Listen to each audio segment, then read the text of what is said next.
I started writing on LinkedIn and Medium about what I was doing, and those posts started to get a lot of attention. 2 million views. Yeah, I was shocked myself. Meet Andy Raskin, strategic narrative expert to venture-backed companies. He's also led strategic narrative training at Salesforce, Uber, Square, and Intel. I was walking by Barnes & Noble, and there was a sign in the window, and it said, "For anyone who wants to tell a great story." I said, okay, that's me. And there was an arrow to these books, and the books turned out to be about screenwriting. Andy discovered that every great story from Star Wars to Salesforce follows the same pattern. A movie is a pitch. In your life, you're going to win if you have friends, care about people, not if you're power hungry. Today, Andy's 5-step framework has transformed how venture-backed companies tell their stories. The first piece is getting this mindset shift articulated. The next piece is to show how joining this movement is a matter of kind of life and death for the buyer. The next piece is the buyer mission. And then how can we say that the old tools are just not built for this? And then, of course, now we want to show how it does overcome all those obstacles. But here's what Andy learned working with hundreds of CEOs. The framework isn't the hard part. Alignment is. My job, I think I have a good skill about trying to find the story, and I have a lot of experience with that now. But I think maybe the even bigger thing was helping them come to some alignment. The results? Stories that don't just win sales meetings. They unite entire organizations around a single strategic vision. When I follow up with these CEOs, I'll learn about these different ways that the story has been a unifying element. From a business plan rated worst to advising companies backed by the world's top VCs. Andy Raskin discovered a secret hiding in plain sight. Every successful company is really selling a movement. Today, we're joined by Andy Raskin, the storytelling strategist trusted by some of the most ambitious CEOs in Silicon Valley. Andy is best known for defining the modern strategic narrative, a high-level story that aligns leadership teams across sales, product, marketing, and fundraising. He is also the author of The Greatest Sales Deck I've Ever Seen, a breakout article with over 2 million readers, widely credited for transforming how startups communicate vision and differentiation. He has also led narrative alignment workshops at Salesforce, Turing, Gong, Uber, Square, VMware, Intel, Yelp, and many others, helping teams write the stories that drive markets, motivate teams, and win customers. In this episode, Andy Raskin takes us inside the pursuit of strategic narrative, the storytelling discipline that has shaped some of Silicon Valley's most successful companies. Andy breaks down how a strategic narrative transforms a company from a seller of product into a champion of a movement. He explains why founders must define a mindset shift in the world, why urgency matters, and how a narrative becomes the strategic North Star that aligns sales, marketing, product, and leadership. He shares the origin story behind his framework, from receiving a 1 out of 10 worst I've ever seen business plan rating, to discovering narrative structure through screenwriting, to reversing engineering Salesforce's software is over pitch. Today, Andy Raskin opens up about the process, the philosophy, and the lived lessons behind the strategic narrative movement that defined his success. Let's get started. Yeah, I'm so honored to have you at FounderCoHo and looking forward to our conversation today. You did a fantastic job. I looked at you online. You help CEOs do a lot of great work, and you come up with what you call a strategic narrative. If someone asks you about what a strategic narrative is, how would you describe it?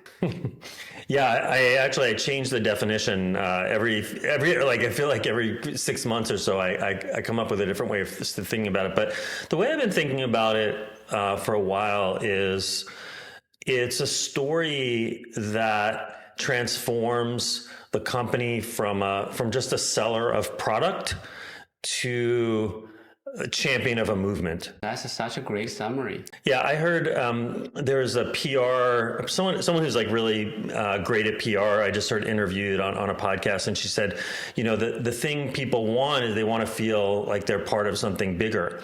And I think that holds for employees in the company, but also even for customers or investors. This bigger story is, I think, motivating for everyone that the CEO has as an audience. Yeah. I heard you talk about the movement a lot. Like traditionally, people would consider about startup as a group of people doing certain project, raise money, like that. What is your definition of movement?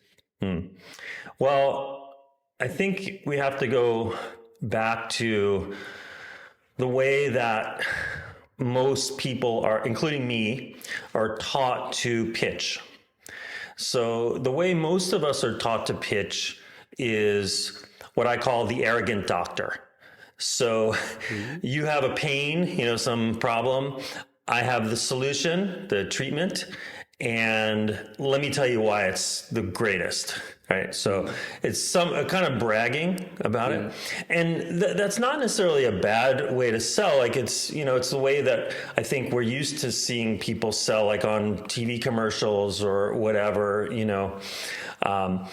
but often, especially in B2B, I think that arrogant doctor approach kind of breaks down.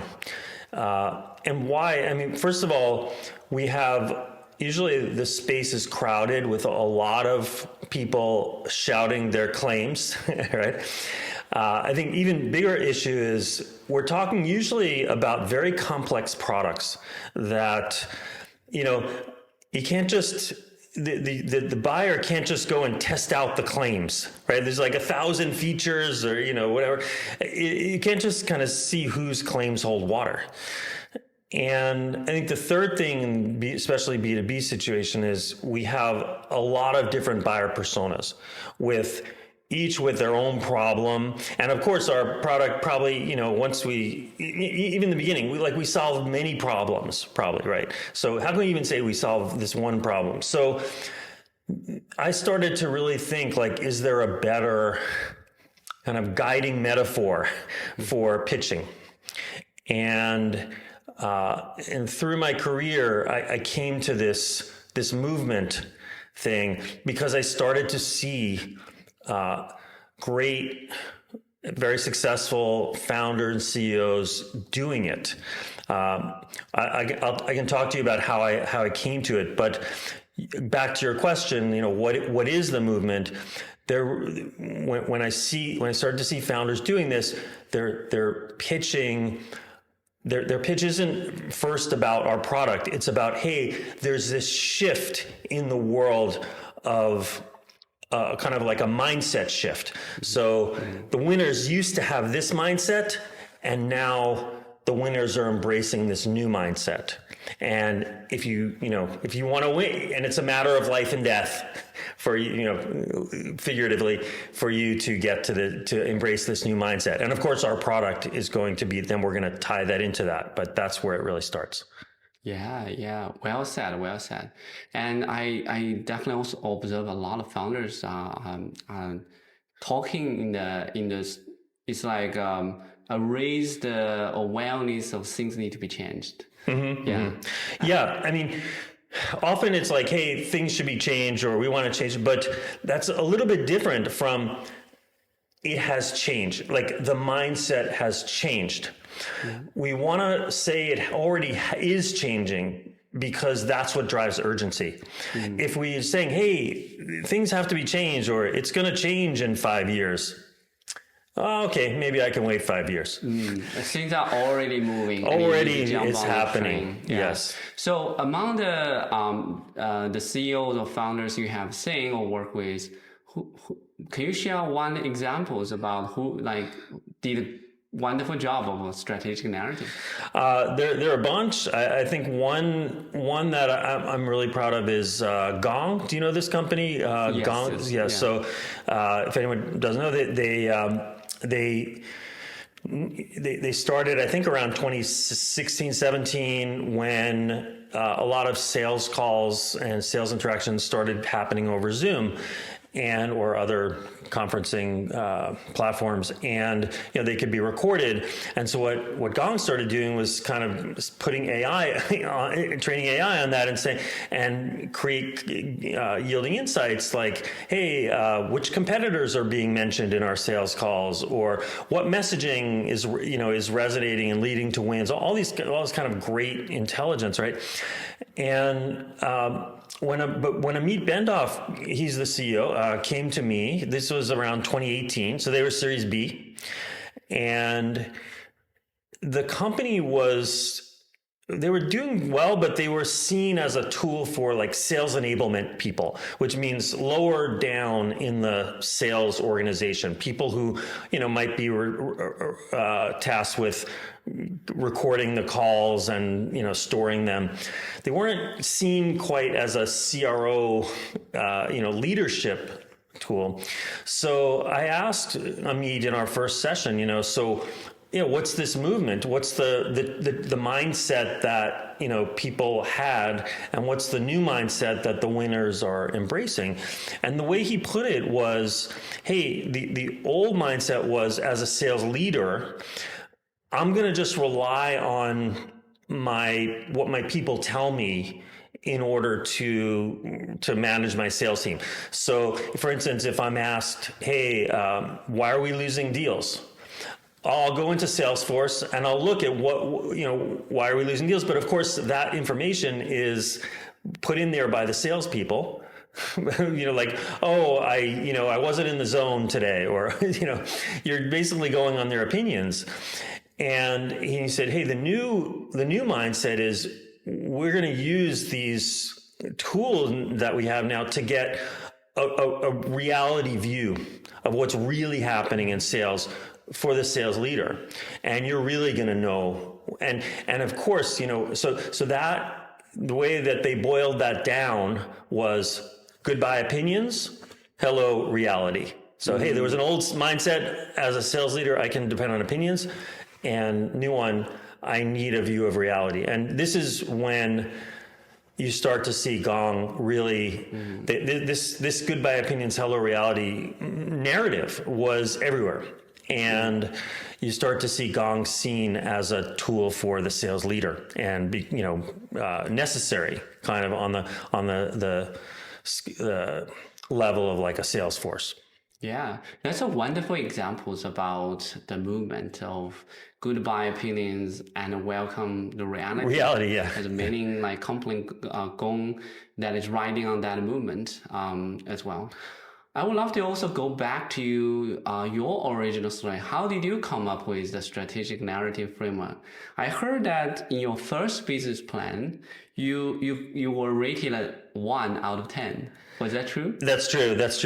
Yeah. So I started out as a software engineer, and a friend and I had an idea for an app. This was like late 90s, so there's a Windows app, and we thought it could be so we thought it could be a business. So we coded a prototype, and we started getting some users, and so we thought maybe we could get some VC money for this. And so I wrote the business plan, and we sent it out, and yes, this one VC wrote back, listen, I rate every plan I get on a scale of 1 to 10, and he wrote yours as a 1, and then next to the 1 he wrote worst, in case we thought 1 might be the top of his scale. No. Then this was back when they would mail it back to you, so they print it out, and he wrote in the margin, not a compelling story. And I didn't really pay much attention to it at first, but then a few weeks later, I was walking by Barnes & Noble bookstore in Manhattan, where I lived, and there was a sign in the window, and it said, for anyone who wants to tell a great story. I said, okay, that's me. And there was an arrow to these books, and the books turned out to be about screenwriting, so film.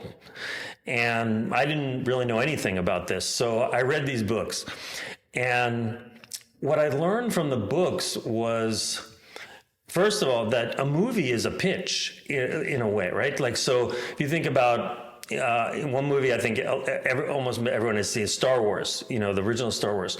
So, on the surface level, that's a kind of problem solution. Like Darth Vader is a problem. We have to solve the problem.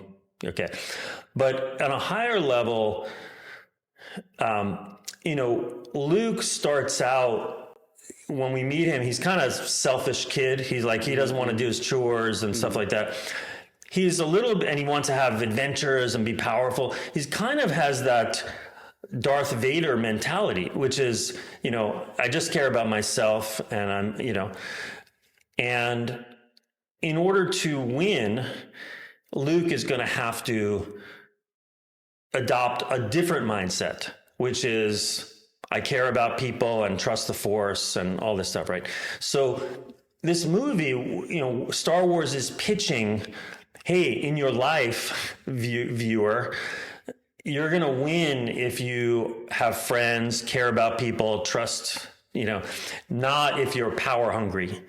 And so, and I started to see, of course, every movie is like that. Frozen. Have you seen, I have a young child, well, he's not so young anymore, but when he was very young, this Disney movie Frozen was on, and Frozen, the traditional, it's the main character thinks initially, well, it's a young princess, and she's like, oh, if I marry a prince, I'm going to be happily ever after. And turns out that actually marrying this prince is horrible, and he's a really bad guy.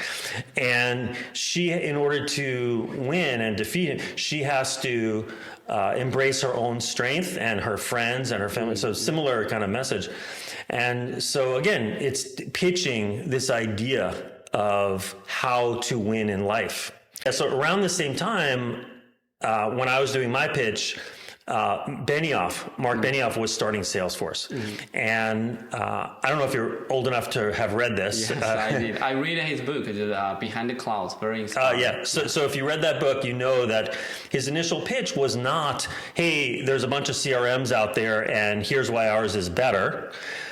It was software is over. And meaning software in the sense of the old mindset, we're going to own and operate this software was dead, a road to ruin. And the winners are embracing a new mindset, which he called the cloud. And we rewrote our business plan, to kind of reframe our product from this arrogant doctor approach to this kind of movement thing that Benioff was doing and what I was seeing in the movies, and we got money. Wow. And that was a real kind of eye-opening experience for me, and made me think, there's something very important here, because I never learned about this stuff, in business school or anywhere else, how to do this. I think Salesforce is a very interesting company. I started the whole movement of SaaS. It is the first SaaS company, and then after that, a lot of people copy the Salesforce model. Yeah. Well, what's interesting, even the company I started was a SaaS company, but he simplified it by saying software is over, cloud. He simplified it in a way that kind of made sense of it for everybody. So there were SaaS companies before Salesforce, but he was the one who defined that movement. And so they became associated with it, I think, because of his really great narrative. You had a great point, which is absolutely true. There were already a movement of SaaS company already before Salesforce. But what Benioff did very well is to actually simplify it, namely create a story out of it. And then everyone remembers Salesforce is the company who started this movement. Yes. Of course, gave them a lot of advantages in this movement. Yes. Yeah. That's a wonderful examples. And you had this first encounter of strategic narrative. And then you also figure out your journey. How did you end up starting to teach other people, do the consulting work to teach other people about strategic narrative?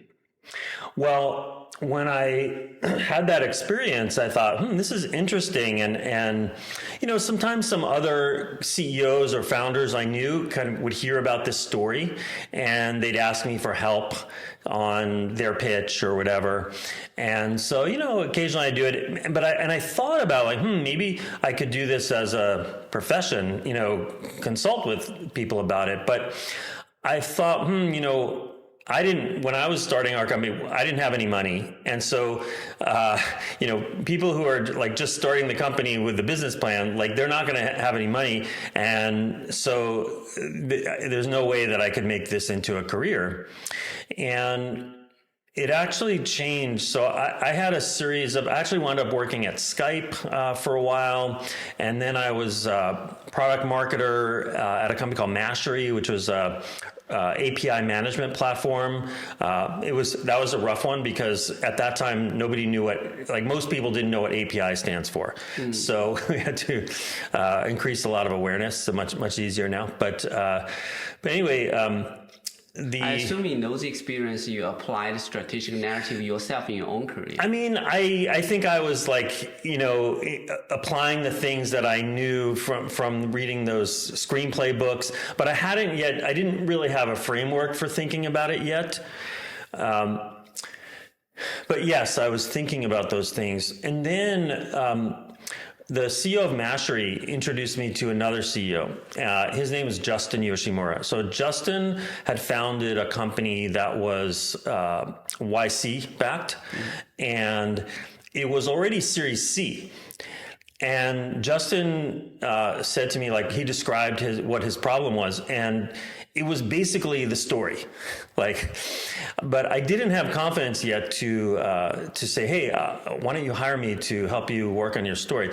But working in that, the only thing I could think of was, hey, I'll be your part-time CMO. Because CMOs do that, supposedly. So I wound up working there for about 9 months a year, and the company was acquired at that time. And I said to Justin, hey, was it worth hiring me? And he said yes. And I said, could you sum up the value that I gave you? And he said, you got our story straight. And I said, if I had told you at the beginning, hey, I'm not going to be your CMO, I'm going to be the person who gets your story straight, would you have paid me the same money and options and stuff? And he said, yes. And I said, I don't believe you. And then he wrote a post to the YC founders list about, hey, Andy got our story straight and stuff. And a bunch of CEOs reached out to me and said, hey, we need help with that. And that was really the beginning where I started to see, oh, wow, there's this. I was wrong. CEOs would really, could be very valuable to them. Yeah, so you mentioned all this experience. You initially joined as part-time CMO, but you realized that the main contribution is help to get a story right. Yes. So there's an opportunity for a role that help companies to get a story right. Yes. Yeah, and so after this experience, you started to think about creating your own businesses or focusing on helping other people do? Yeah, after that, it just started happening very kind of organically. These CEOs would reach out, then others would hear about it. And then I started writing on LinkedIn and Medium about what I was doing. And those posts started to get a lot of attention. I saw that you have a post with more than 2 million views. Yeah, I was shocked myself. And obviously that created a lot more interest in what I was doing, and more CEOs and founders reached out. That post, so I had already, like I said, already been starting to work with some companies on this. And one of the companies I worked with, the head of sales, he said, Andy, your approach seems really similar to the approach at my old company. And I said, what's your old company? And his old company was called Zuora. And so I knew about Zuora. I knew some people there. And Zuora had a platform for subscription billing, which was, starting to become a big thing. And I said, oh, really? And he said, yeah, I'll send you their sales pitch so you can see that I think it's very similar to what you're talking about around this movement thing. And he sent it to me, and oh my God, it was the perfect layout, structure of the pitch, based on what I had been seeing. What I learned later was that the CEO of Zuora had been employee number 11 at Salesforce. So he learned from Benioff really well. And anyway, that post, the greatest sales deck I've ever seen, is where I first started dissecting the pieces of this framework using that sales deck, and it resonated with a lot of people, and that really started the growth of my own practice. Yeah, that's a great example. I also follow the Zuora's journey for a long time. They did amazing storytelling. Yeah. And you mentioned about you based on everything you learned, also the sales pitch of the Zuora, you started to come up with a framework. How would you summarize your framework to the audience? So it's changed over the years, as you can imagine, as I've worked with teams a little bit. But basically, hasn't changed that much. But it really, let's say 5 pieces. The first is we want to name this shift in the world, or this mindset shift, or this worldview shift. So software to the cloud, or in Zuora's case, they said, hey, people used to subscribe to things. People used to buy things, and now they want to subscribe to things. This is Zuora, right? Yeah. With Gong, hey, sales leader used to be able to run the business on opinions. Now they have to run reality, right? So the first piece is getting this this mindset shift articulated. The next piece is, if it's not clear already, is to show how this shift, how joining this movement is a matter of kind of life and death for the buyer. And this is where the urgency comes in. A lot of salespeople are like, well, how do I get the urgency? People are not feeling the urgency. Well, how much can we tie this to, of course, not literal life and death here, but winning and losing in our market, right? The next piece is, I call it the buyer mission. Sometimes, or like, what's the goal state of this mission? Of this movement. So, for Zuora, it was, hey, turn customers into subscribers. That's what we want to do. We want to shift all, right? So just like a very simple articulation. This happens in movies too. Like in Star Wars, it's always made very clear pretty close to the beginning, like what's the goal state? Like in Star Wars, he has to destroy that Death Star thing and then happily ever after, right? So if you turn customers into subscribers, happily ever after. I think with Gong, I think they had unlock reality. This was, then we want to show how the old tools weren't built for this. Because remember, the traditional approach is with this arrogant doctor is, let me tell you why we're better than X, Y, or Z alternative. Mm-hmm. But when you set up this movement, you can actually just say, hey, those other ones, they just weren't built for this, which is a much more absolute sense of differentiation. And we do that by saying, hey, what are the obstacles to getting to that goal state? Just like in the movie, there's the stormtroopers and Darth Vader, there's always obstacles. And in the same case with the business, like if it was easy to get to that goal state, well, you don't need help from your company. So, what are these obstacles? And then how can we say that the old tools are just not built for this? And then, of course, now we want to share our solution and show how it does overcome all those obstacles. Yeah, that's a fantastic summary of a storytelling framework, and I would love to just like also quickly paraphrase to make sure my understanding is correct. So it's like the first one is to calling out the old versus new, the change, the movement. Right, and do it in terms of a mindset. Mindset shift. Right. Yeah. So the first is the mindset shift. The second is that stake is high. Yes. So how can we show that this mindset shift, that embracing the new mindset, is a matter of life and death? Life and death.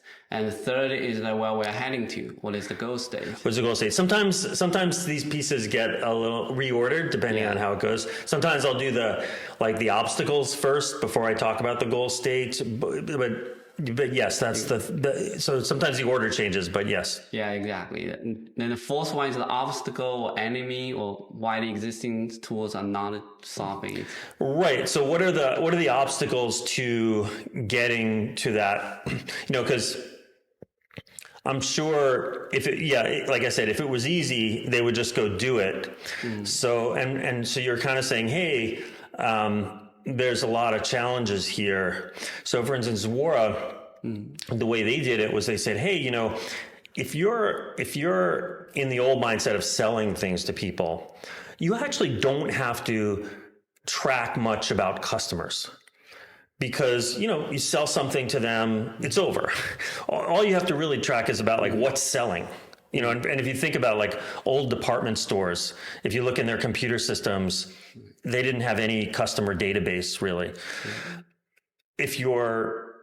If someone's subscribing, well, that's a totally different thing, because now we have this lifelong relationship. I'm going to have to know things like what's your preferences and what was your buying history and how can I upsell you, And so Zuora is saying, wow, there's all these new challenges that come with embracing subscription mindset.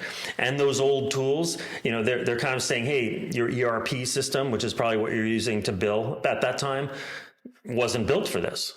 And you mentioned earlier that it was the experience of YC that you talked with Justin. Justin wrote a post in the YC founders. A lot of them started to reach out to you to get a story right. This is also the same thing I observe among founder group. Everyone starting to realize that storytelling and get a story right is so important for the company building. And so in a sense that like you are also starting a movement on the movement of that startup building, and storytelling becomes more and more important for startup building. Yeah, and if you notice, if it wasn't totally obvious, that shift from arrogant doctor to championing the movement, that's my that's my narrative, right? Yeah, exactly, yeah. And when did you start to realize that you're on top of this movement? I didn't really see many. So there were a lot of people talking about storytelling already when I started. There were a lot of people saying, hey, storytelling is really important in business, for business success. But I didn't see it at the kind of highest level, meaning that, it was seen as either that's marketing's thing or, as like a kind of personal skill, like, oh, I have a pitch and I just have to get better at like this, some sort of like this like presenting it. And yes, that's important too. Not saying it's not, but I think what people were not talking about so much was that the CEO could use this story thing as a kind of strategic North Star for the company. And when I started getting CEOs to contact me and say, hey, they weren't saying, hey, I just want to use this to, have a better pitch for investors. Of course, they wanted that too. Mm-hmm. But they were also saying, hey, I want this story so that, it unifies my team and I can hire employees better and talk to the media and all that stuff. That's I think when I started to realize that this was, influential and new. You mentioned a very great point, like having the strategic narrative or get a story right. It's not just about presenting. It's actually about the alignment of the whole organization. Yeah. After I did this work for a few years, I had this realization that my job.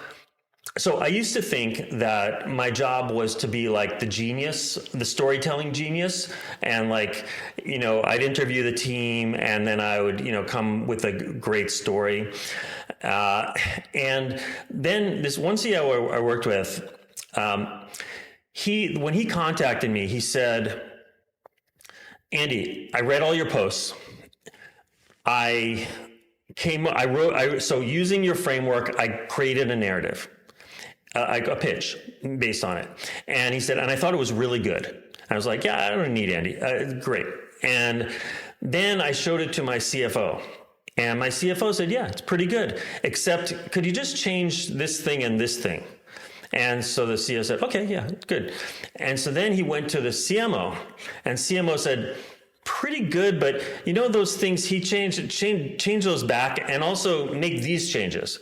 And he said this started like 9 months of hell for him, because his big challenge really was, in order to make this thing powerful, it's going to have to be very, very compact, and that means making a lot of hard decisions about what to throw out. And as a team, they were struggling with it. And this, I found, was the biggest challenge, especially as teams get bigger. And so I started to realize, especially from him, that my job, of course, I think I have a good skill about trying to find the story, and I have a lot of experience with that now. But I think maybe the even bigger thing was helping them come to some alignment. And that meant that my process for how I work with them was going to be very important. Not just the framework of my story thing, but how I would work with them to come to a place where they're all aligned. It's not just a framework that is important. How to make it happen. The process is also important. Can you elaborate a little bit more of your process of making alignment happen?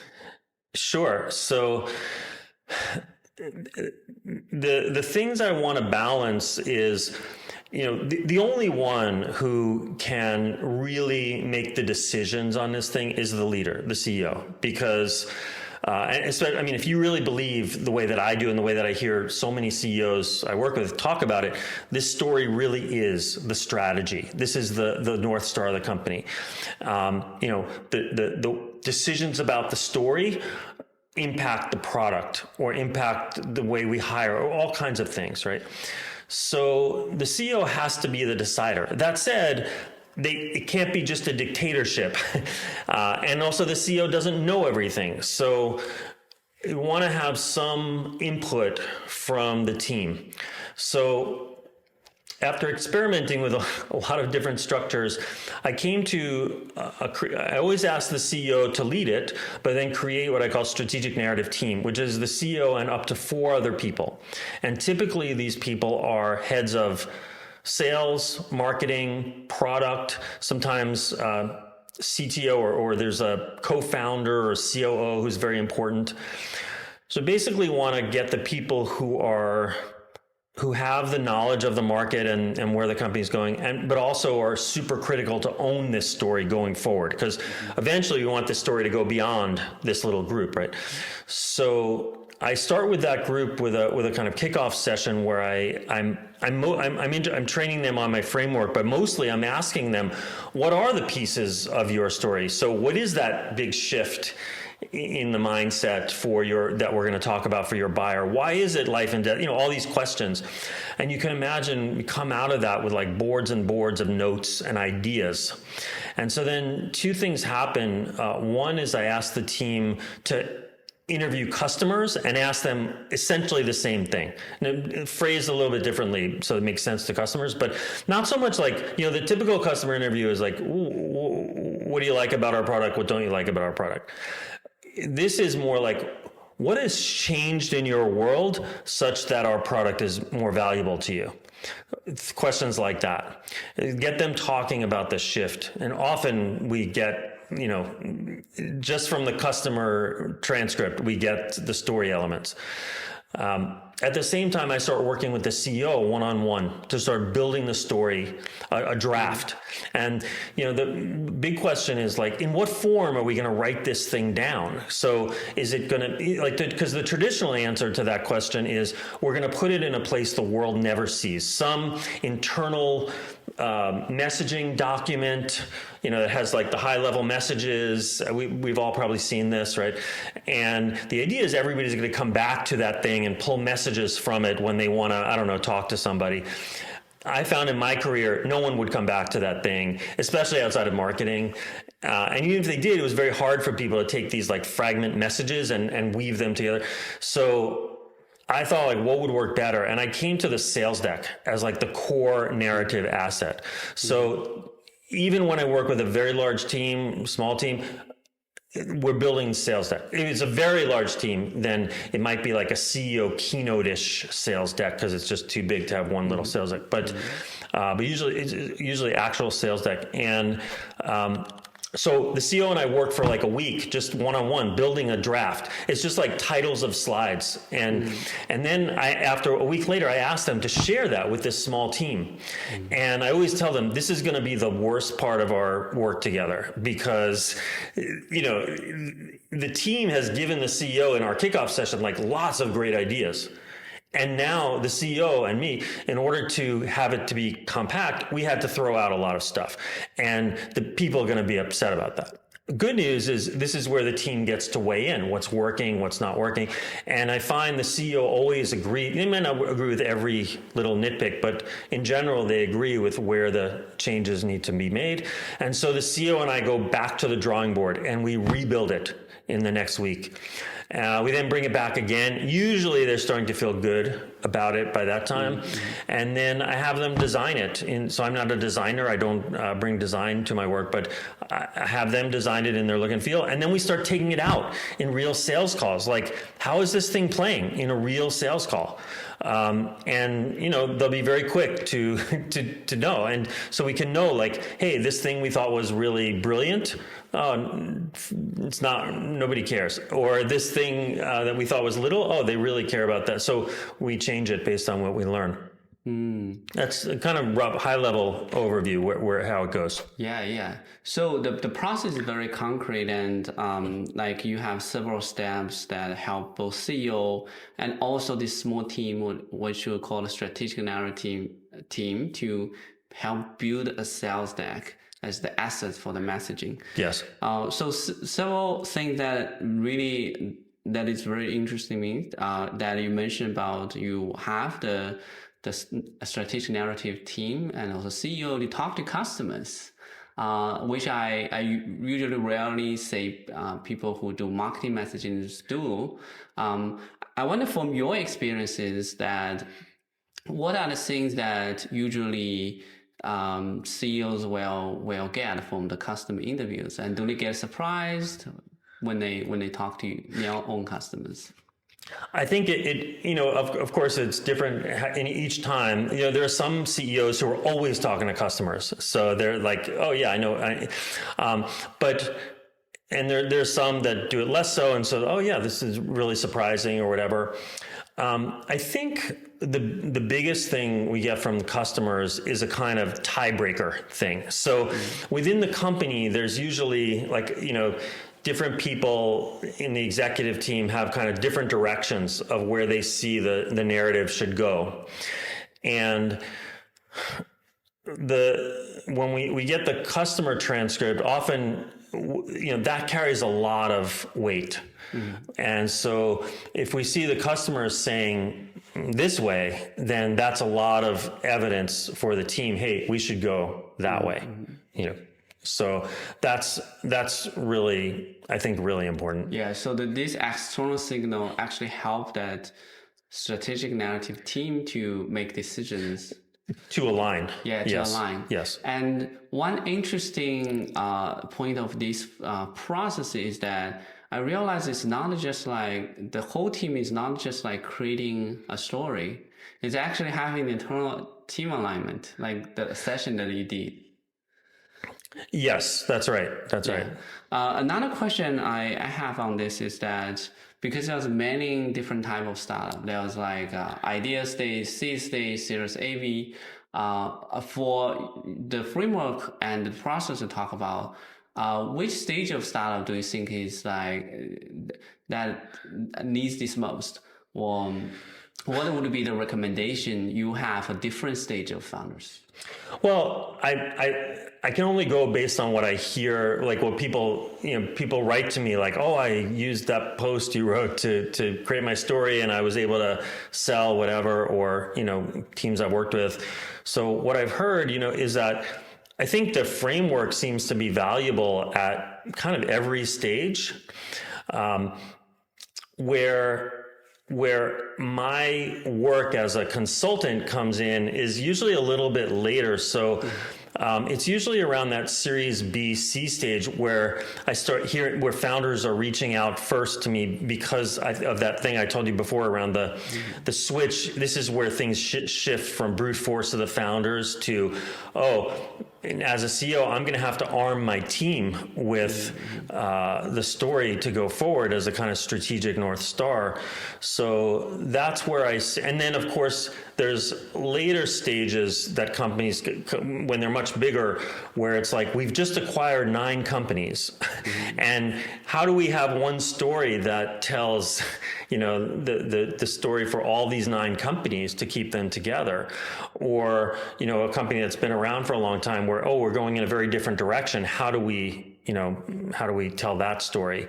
But it seems, I hear from founders at every stage, and not just founders, even people who are in sales or whatever, that they found that framework to be useful. Yeah. So it's like when the company is transitioning from founder-led sales or founder-led processes into a more like team-enabled sales or team-enabled efforts. That's what it comes in. It seems to be the kind of early point for me. There are later points where I engage, but that seems to be the early point. I think part of that too is, when you're just starting, there's a good chance it's going to have to change a lot. Right. And so, maybe I feel a little bit less confident. Say, hey, I want to charge you for this, and then maybe it's going to change next month.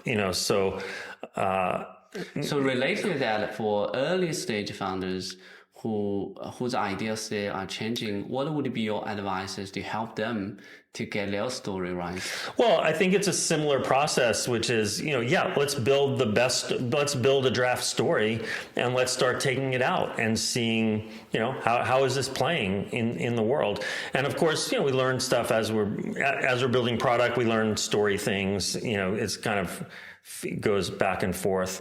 But it's the same process. It's just, you have to have a little more expectation that it might change. You might not have it exactly right at the beginning.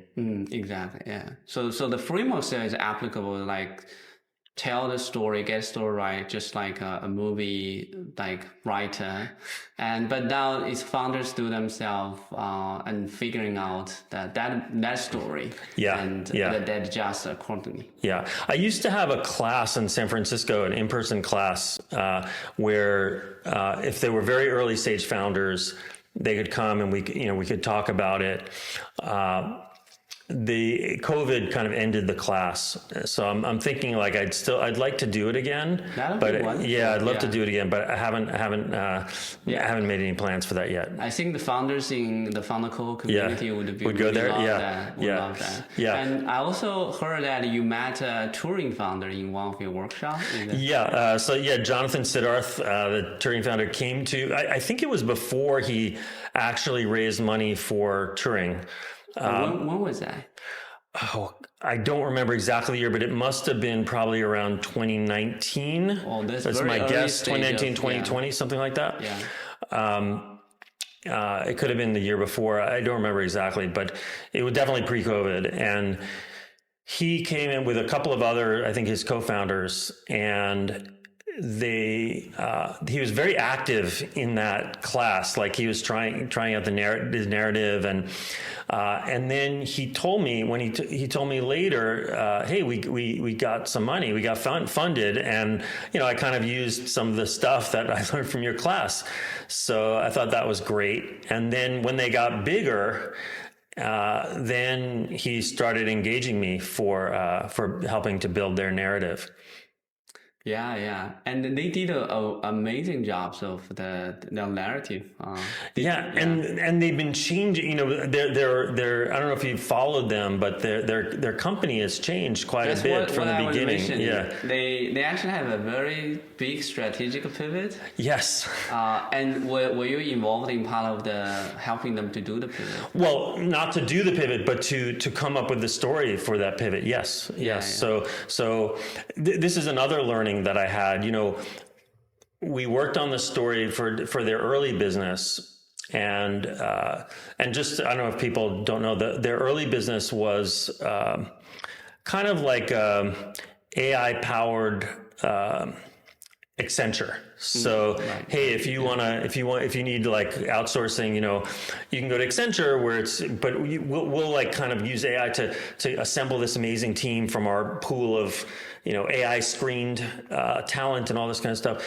And what they found was that most of the projects they were getting were these AI projects to train AI, and so they started to kind of specialize in this, and now they're known as the story that they're telling now is. By the way, I talked to Jonathan because I knew that you were kind of interested in it. So I asked Jonathan, is it okay if I talk a little bit about this? And he said, yes. So, what the shift that they're talking about now is, hey, in the early days of models, it would just kind of ingest the internet and, and the companies that were building models, they were just sort of like, just give us data. And now the training that's happening at the frontier is very specific and very targeted, like, I don't know, some domain in physics or something, right? Mm-hmm. So we have to not only source these special people, but create environments for them to create training data. It's a much more strategic, involved thing. And so what Turing is saying, hey, used to be these the big model in the big labs wanted data vendor. Now they want a kind of strategic research partner. And that's what we are, because they want someone to really partner with them on, not just sending over data, but how we're going to even build the structure around creating this data and all that stuff. Their earlier narrative was more around that Accenture stuff. And so we built the first one, and then they pivoted to this, or they were getting all this traction here, and so Jonathan called me to do it again. When he first called me, I thought like, oh no, like did I do a bad job on the first one? So like at first I thought, oh, like I don't know if anyone had ever called me before about a second project. I thought like, oh, if we do this once, it should go forever, right? But what I learned from Jonathan was, wow, no, like the strategy of the company changed so much. The story has to change too. And we even built a third one because things changed, even went a little even advanced further. So, I learned a lot from working with them. Yeah. And like that experience is very, very useful for other founders as well, because it's actually very rare for founders to have only one story from the beginning to the end. Most frequently, and it's very common, that founders will realize that the first story they got bring them to Series B or Series 7 point. And then they need a bigger story, or to bring them to next stages. So like the experience you share working with Turing is also really helpful to others. I wonder, like, as you mentioned about these experiences, how do they help them to nail this story using the framework? Well, at a high level, like I said, the shift is from hey, just give us a data vendor, just give us data, to, hey, collaborate with us as a research accelerator. This is the mindset shift of their buyer, right? That's the high level one. The other little pieces of it, like the stakes and the obstacles. So I don't remember that. I think in some cases, like the stakes are just clear, right? It's because like we know, like if you can't, advance your model, this is a race. I think even in their pitch, they put it, like to win the race to like super intelligence, you're going to have to make this mindset shift, right? And then I think around the obstacles, it was kind of like, well, there's all these tools you're going to need around, creating the data, creating, this term RL gyms. So like create environments for the humans to create the data. There's going to be all these things that just a data vendor is not set up to, wasn't built for that. Right. And of course, then we're going to Turing. Here's our platform and how it is built for being a strategic research accelerator. And this story really resonated. So and then we tried it in some sales calls, and it was actually one of their salespeople kind of was like, that this is the story, that he was already kind of saying this, even though like Jonathan wasn't quite saying it yet. But then once they made that story, they started testing it out in some sales calls, and it really resonated. People are like, yes, we're really looking for a research acceleration. Thank you to putting their story into the framework, because I heard their story before, and I actually it's kind of potential customers like that, because I needed to work with a lot of AI models, and this story actually is very resonating to me. Okay, good to hear that. You're like their audience, right? Exactly, like the mindset shift between calling out the old and the new one.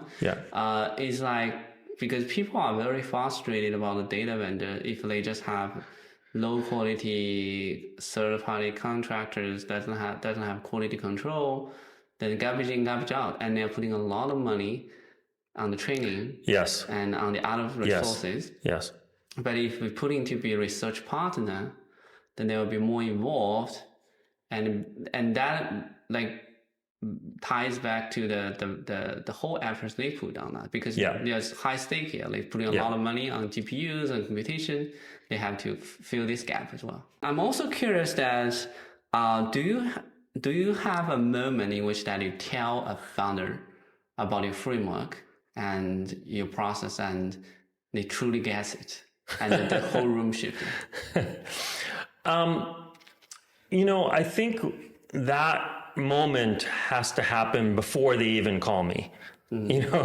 Like for a CEO to reach out to me and say, hey, Andy, I want to engage you to work on our story.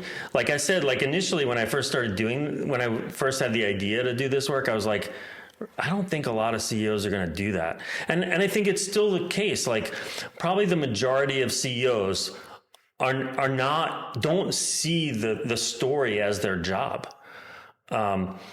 or see it in maybe a different way. So, if they've read some of my posts or seen my videos and what I'm saying resonates with them, or if they call me, then I know already that what I'm saying is resonating with them. So this aha moment has to happen on their own, like when they see. I think so. I think like if they call me and they're like, I don't. This happened one or two times. I don't know if I really believe in what you're saying, or if I should spend that much time on this. I can't try to persuade them. I'm not gonna. It's not gonna work. Exactly. And you mentioned a little bit earlier that you help CEOs who you may not even meet to find this like aha moments through sharing in the post. And what are other ways that you do to help more CEOs that you don't personally need to work with, like help them to get this aha moment and reach out to you? Well, I also have a podcast where I interview the CEOs I worked with. I have to say, my initial motivation of it. What is the podcast name? You can leave it in the link below the video. Okay, so the podcast is called The Bigger Narrative, and one thing that's fun about it is for every episode, I record the interview with the CEO that I worked with, and then I edit it, and then I send it to my mother.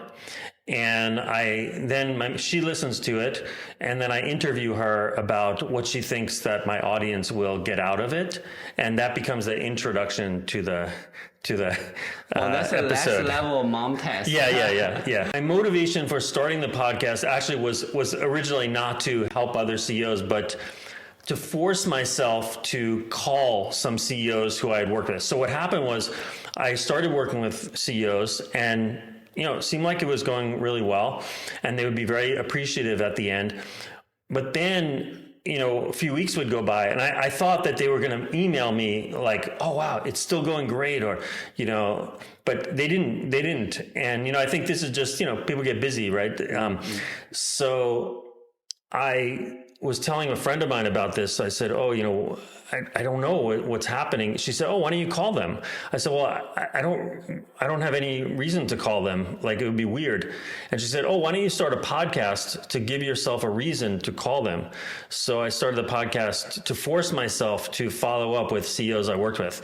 And when I did, I found that they were still very happy with it. But it was a great thing, because I could hear now also from a lot of them how the story had impact in different ways in their organizations over time, which was really very gratifying. Yeah. It's also a very smart move that you did. It both help you to talk to the CEOs, but also it provides a platform for those CEOs to share their own story. And that will help more founders and more CEOs. Yes. Yeah. So I've had a lot of founders, CEOs tell me they listened to the podcast and they got something out of it because they had a similar challenge, or the company is in a similar space to them, things like that. Yeah, and as you are doing this, do you find that, because you also mentioned earlier that even you do your own business, you are also the CEO of your own business, you are applying the same strategic narrative. And how does that help you building your own business? Well, it's a little different for me because I'm a one-person business. I don't have a team to align with. I made this decision, by the way, a long time ago. I was just going to keep it just to be myself, that I would always do all the work because I liked it. I didn't want to, have other people that I farmed it out to. So, but if you think about it, like I said, that the posts that I've written are all some version of this narrative of, hey, the old way to pitch was this arrogant doctor, or this, hey, let me brag about our unique differentiators. And this other way to pitch that I was seeing that I started to champion was more this movement as a kind of framing of why we exist and things like that. And that movement, I think it's people who. It's like the founder of Zuora, Tien Tzuo, he told me, people who believed in the subscription economy movement, the investors, they were like, take my money. And the people who didn't, they didn't give us money. And I think it's the same with me, people who, this movement of moving to the movement resonates with,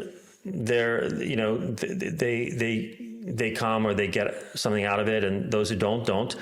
And a lot of the writing and the podcast and everything I do is really all about that movement.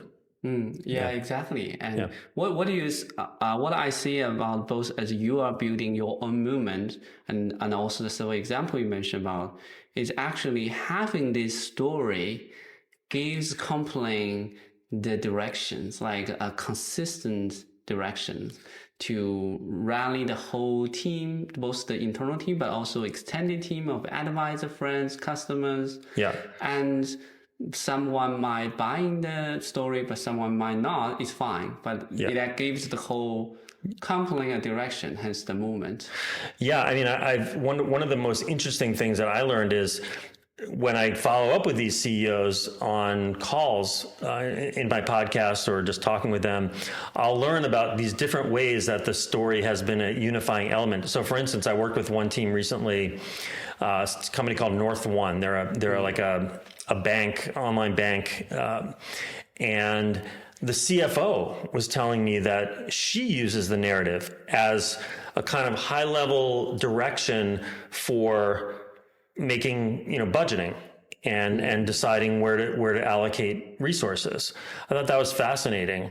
I've heard, of course, from, so I mentioned, what if a company buys 9 companies? That actually happened with a company called OneTrust. So OneTrust is, they've raised a lot of money in security space or private data privacy. And they they acquired all these companies, and the CEO told me later, like, that this narrative was a kind of unifying force between all the companies. I think they've actually sold off some of those companies since then. But anyway, for a while it was like that. Yeah. That's really, really helpful. And for the last part, I also want to touch on a theme that I personally very interested. You mentioned about Salesforce, Zuora. They are great companies in the SaaS area. They are riding on the movement of software as a standalone application, which you buy once, into a software that now is delivered on the cloud and you subscribe. And we're also currently in another movement in which that we're moving from the SaaS-based applications to AI applications. So a lot of the traditional, the way how software is delivered, the charge is different. Now everyone's talking about not subscription, but charge by results and all the things. And given like the context where we are in the movement to AI, how would you apply your framework, like strategic narrative framework, to this broad movement? Well, I'm not usually the person who, like, I don't apply my framework to kind of like the high level thing for everybody, right? Yeah. It's very context based about the company and their products. Like, so what movement are these products aligned to? So, if I were to go into a pitch with you and say, hey, the world is changing. Used to be SaaS products were really big. Now AI is really big. Probably you would say, stop wasting my time, right? Because I'm just saying something totally obvious to you. So, it's like 10 years ago, if I went and said, oh, hey, we all have mobile devices now. It was already kind of old news. So we always have to, when I'm working with the teams, we always have to come up with a narrative that feels a little new to the audience. So for instance, I think the Turing one is a very interesting one. So Turing is not saying, hey, AI is really big. We're in the age of AI. That's kind of obvious, right? They're going past that. They're saying, hey, there was an old way to think about training models, and there's a new way to think about training models, right? So every team I work with, we're always trying to get a sense, like, what's the narrative that's going to sound kind of fresh to their audience, and have these life and death stakes. And how do we know we hit the right one? How do we know we have the right narrative? Well, one big way, as I said, we take it out into a sales call and we say, hey, the world is changing. We used to be, data vendors, and now they're looking for this strategic. And if I say that and you say yes, you start nodding your head and you say, yeah, then I have a really good sense, like I'm hitting on the right narrative thread. And if you say, stop wasting my time, I really don't like slides, then I have a good sense I missed, either you're not the right prospect for me, or I don't have the right story yet. Gotcha. Yeah. So basically what I have to say is that it needs to be novel and insightful, and in some sense it also needs to have a little bit niche that is tied to the business. Yeah, the person there has to see the stakes in it. It has to be somehow personal for me, right? If it's just we're in the age of AI now, maybe I don't know, 2 years ago that might have been okay, but we're past that now. Gotcha. It's like even tied back to the story like the Salesforce, like in late 1990s when they just talk about more broadly about software, that was good. But then when you do this 2003, 2004, that might be too late. And I think, again, Benioff, I think, is an amazing example because, as you're saying, eventually that story became old.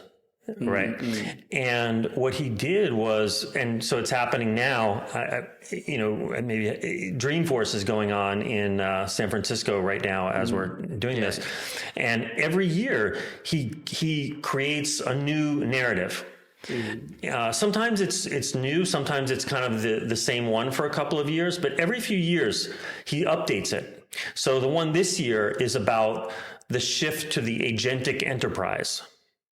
Right. And one of the things I learned is that I don't know if he still does it, but he definitely did it until at least a few years ago.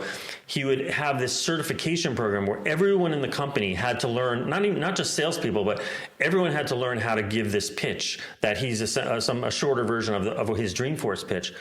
And so, he's always evolving it over time so that it's fresh. Exactly. Yeah, I saw that they are changing and adapting story. Like they did what also like Turing did. It's like as the industry changes, they adapt their story to keep their story to be fresh and novel. Yes. Yeah. Awesome. So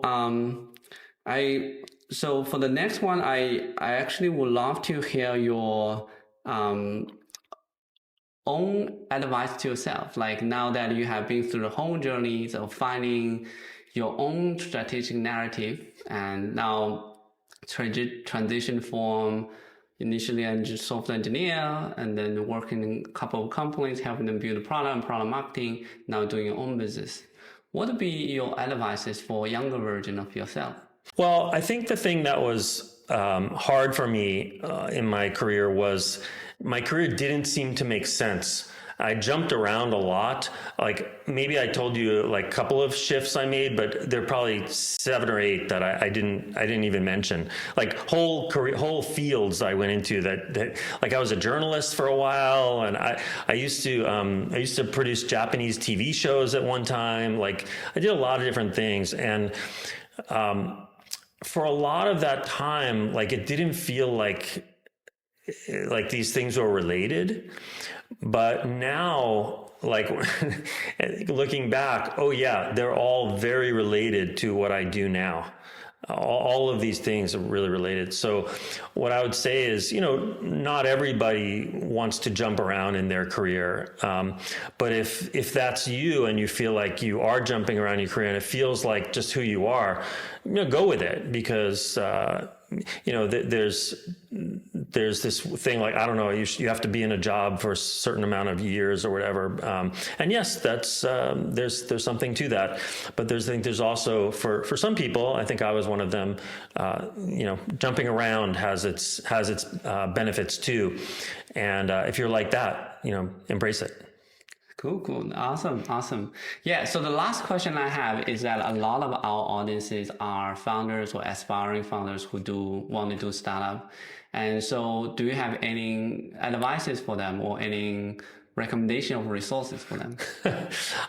Well, I can tell you, so of course, if you're interested in the stuff that I've talked about, there's a video online, if you search for it, that I recorded a couple of years ago called Goodbye Product, Hello Movement, about shifting from just sort of product bragging to, hey, how can we define this company as a movement?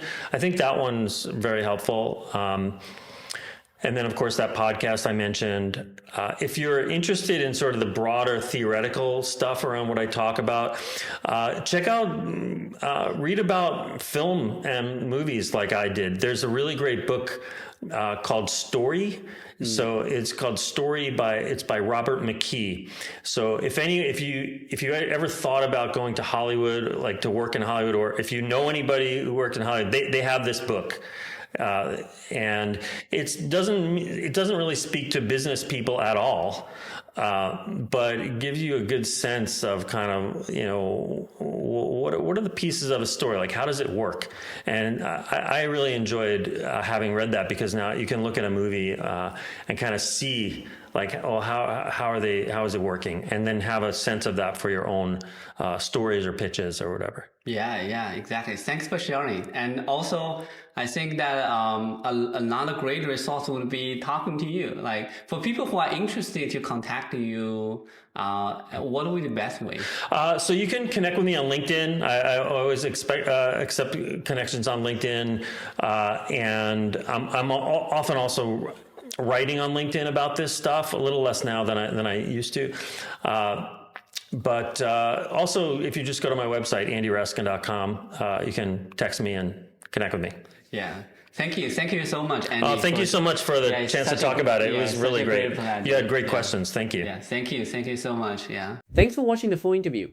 If you got value from this conversation, please like, drop a comment, and subscribe to FounderCoHo. We've got more founder insights and deep dive interviews coming your way, so don't miss them. See you in the next one.